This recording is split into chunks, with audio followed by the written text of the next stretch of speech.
Cable Bahamas has always been considered the innovator. People can have confidence in Cable Bahamas as a mobile operator because of our past history. We've proven to the Bahamian community that we are in fact able to manage additional services as a telecommunications company. Customers expect the best from Cable Bahamas. The technology that we bring is revolutionary technology because we know that the Bahamian public, they deserve it, and Cable Bahamas is here to bring it to them. We are ready. Turn us on. Good evening, Bahamas. You're tuned into NB12 Weekend, broadcasting from Cable 12 Studios in Robinson Road. Coming up tonight in news, concerned citizens take to the streets to speak out against frequent fires at the city dump. The FNM again calling for the Marathon MP to step down. This as the party prepares for the 2017 polls and fights to settle debt from the last election. Plus, why you should be gentle with sea creatures. I'm Paige McCartney. We've got those stories and more straight ahead on NB12 Weekend.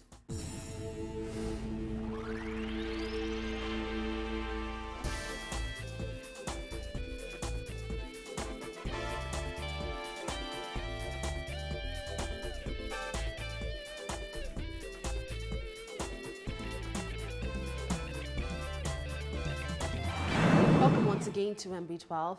At least twice this year, major fires at the New Providence landfill have blanketed neighboring communities in thick black smoke, making it difficult for residents to breathe, while a local group says residents have had enough of the toxic emissions and are demanding someone be held accountable. They held a peaceful protest in Rawson Square this afternoon. Simone Davis has the story.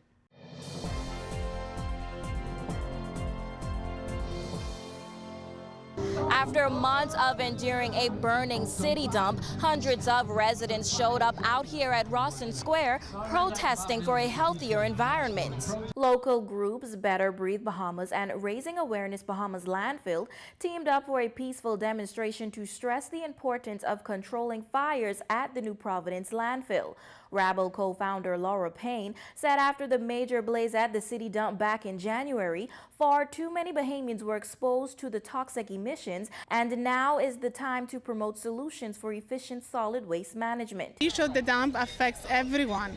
The moment you land on this island, you're affected by the dump. And even if you go to the out island, to Eleuthera, to Abaco, you still be affected because we are burning trash. We are in the 21st century and we are still burning trash. And this cannot happen anymore. We need a better solution. We understand that now there is someone at the dump managing the dump and recycling three materials. But this is only one part of it, one aspect of it. We need to take a better solution so in order to not to have any more toxic emissions. Rabble advocate and spokesperson Heather Carey said it is also important for people to understand exactly how toxic those fumes are and the illnesses they can cause, including cancer. She said her main goal is to reach out to the government to do more, regardless of which party is in power. And so we have the illusion that everything here is clear, but it's not. And so we really wanted to start getting the word out. And when you read statistics like put in the WHO for the year 2013, the #1 cause of deaths of children under the age of 5 in the Bahamas is acute respiratory illness. 33% of children under the age of 5 die from that here by our own records, and that is higher than the 5 most polluted countries in the world percentage-wise. So when you start looking at the statistics and you realize they're now linking autism to air pollution and so many other diseases, it is proven that it is toxic. Some residents said the fires at the city dump aren't just affecting their health. I believe this is very important, and I'm glad this event is being had because this is something that affects us. This even affects our national health insurance because if we have to pay millions of dollars for stuff like this, then we need to stop the garbage from burning and we need to reduce, recycle, and reuse. Long Island MP Loretta Butler Turner also showed her support at the event and said this is not a political issue, but more of a social issue, and Bahamians should all work together. Well, first of all, I want to commend the organizers, Rabble Bahamas, especially Heather Carey, for raising the awareness and letting people know all of the negative things that can affect our health. As she stated, and as I agree, this is not about politics today. This is about the health of our people, the breathing of all Bahamians who live here in New Providence. We want to make sure that there's fresh air. Without air, what else is there? And so if you can't breathe, there's nothing else that matters. I think it's a wonderful show of support, and I'm glad that there is an ongoing dialogue with the company that is now running the landfill here at Harold Road, but we've got to be able to eliminate those fires. Reporting for NB12, I'm Simone Davis. Former F&M candidate for Marathon, Senator Heather Hunt, has renewed calls for Marathon Member of Parliament Jerome Fitzgerald to resign. Hunt, who ran in the Marathon constituency on the F&M ticket in 2012, told NB12 it's a tragedy that Fitzgerald allowed government to withhold the findings of a Black and Veatch report from his constituents. She said Fitzgerald has broken the trust of Marathon residents and needs to issue a formal apology to them before stepping down as their representative in the House of Assembly. This goes to the core of what he offered himself to the people of Marathon to be, and that is their representative.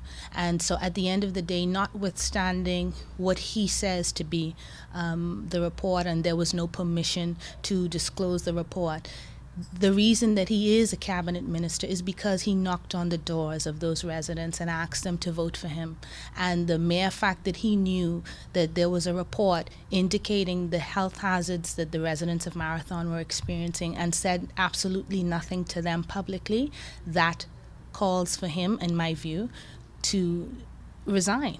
And the people who elected him need to put pressure upon him to leave because he's not able to function, and he has clearly demonstrated that he's not able to function in the primary job that they've given to him. Earlier this week, Fort Charlotte MP Dr. Andre Rollins announced that he intends to move for the appointment of a select committee to investigate the Rubis oil spill at the next sitting of the House of Assembly.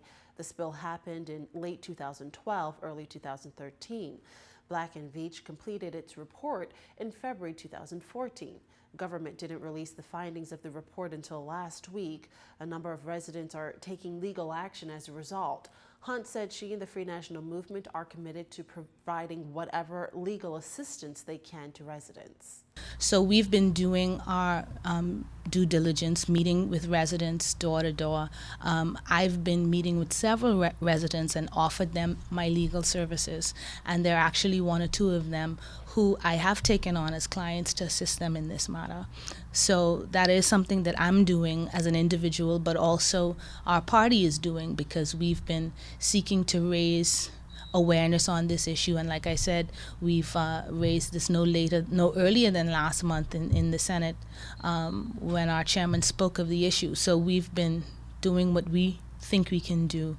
But of course now we will redouble our efforts. Hunt pointed to Fitzgerald's fight to protect Saunders' speech from erosion when he served as a PLP senator. She questioned where his fervor to protect the environment went. At least deep down, the residents of Marathon in particular ought to know that the person who they elected to represent them, when the chips fall down and it's time for them to make a choice and a decision in their best interest, that their health and well-being and life is more important than staying loyal to a party, staying loyal to your government, or even complying with cabinet responsibility. The former F&M senator said she understands the obligations ministers of government have to their cabinets, but she said the duty to residents and their safety comes first. Well, the Free National Movement says it's ensuring all of its ducks are in a row for an aggressive rollout of its 2017 election campaign by the end of the year. F&M Chairman Michael Pintard said the party plans to release its manifesto this year, is currently considering candidates, and will introduce fresh new faces in about 2 months. Pintard said the process has been aggressive. We have been responding to the associations who have sent forth names of persons they believe would be suitable to offer. Of course, the challenge we have is that in a number of the constituencies we have multiple persons vying for the candidacy. And so that is the process we're engaged in now. We fully expect within the next 2 months to be rolling out our candidates. And so you would hear some announcements in short order in that regard. Following the 2012 general election, the FNM admitted it was in debt. Pintard said while the party still has debt from the last election, it's on better financial footing. I think that the leadership has done a very good job in cutting down that debt dramatically. And so we're pleased. We would like the pace to be a lot sooner, but we understand clearly that resources that we are attracting, and that is one way that we measure whether or not we're having traction. There is an increased interest by members of the public, ordinary Bahamians and those with resources, in contributing to the work of the Free National Movement. And so Pintard added that the party is fine-tuning its manifesto. This is the first time, we believe, in the history of the country that you will have a living, moving, dynamic manifesto. In other words, we are ventilating issues internally as we speak. We intend to meet with each of the stakeholders related to those particular issues and meet with members of the general public so that they can give us feedback on what the positions that we are advancing. And then, of course, those final considerations by members of the public, the various stakeholders, will then factor into what makes it into the manifesto. The FNM chairman said the party intends on implementing some aspects of its manifesto before the 2017 general election. While the Democratic National Alliance deputy leader Chris Mortimer says the government grapples with several scandals and Bahamians must not forget its many failed policies and broken promises like crime, high unemployment, and poverty. He said these issues must not be ignored and it's up to the people of the Bahamas to hold the government accountable. Here again is Simone Davis. Mortimer said there have been many instances where the government has promised the Bahamian people jobs but didn't follow through. He described the country's leaders as some of the best dream sellers that he's ever seen. Let's just go back on some of the things that they said that they were going to do and how things were going to go up. Like I said, jobs was going to go up, the economy was going to rebound, people were going to make more money. But the things that have happened since 2012 and that have gone up: crime, the highest it has ever been in the history of the Bahamas. Unemployment, the highest it has ever been in the Bahamas. The misery index, highest it has ever been in the Bahamas. The level of poverty, again, the highest it has ever been in the Bahamas. The deputy leader also mentioned that Bahamians should not allow the art of political distraction to take their minds off of what is really important, such as the high cost of electricity and a mortgage relief that the government has promised but failed to address. They haven't done anything with respect to diversification of our economy. No mortgage relief. Electricity as high as it has ever been. And what do? For the Bahamian people, they ask you to trade down. And what do I mean by trade down? If you were in the middle class, you are now the working poor. That's their policy of trading down. If you were poor, you are destitute now under this government with their unwritten policy of trading down. Mortimer also suggested that the only way to save the Bahamian economy would be to implement policies that are only in the interest of the Bahamian people. The salvation of our economy and our people and our country cannot be realized under these leaders. There is no silver bullet that's going to save us, and their policy of foreign direct investment and anchor projects will not save our country.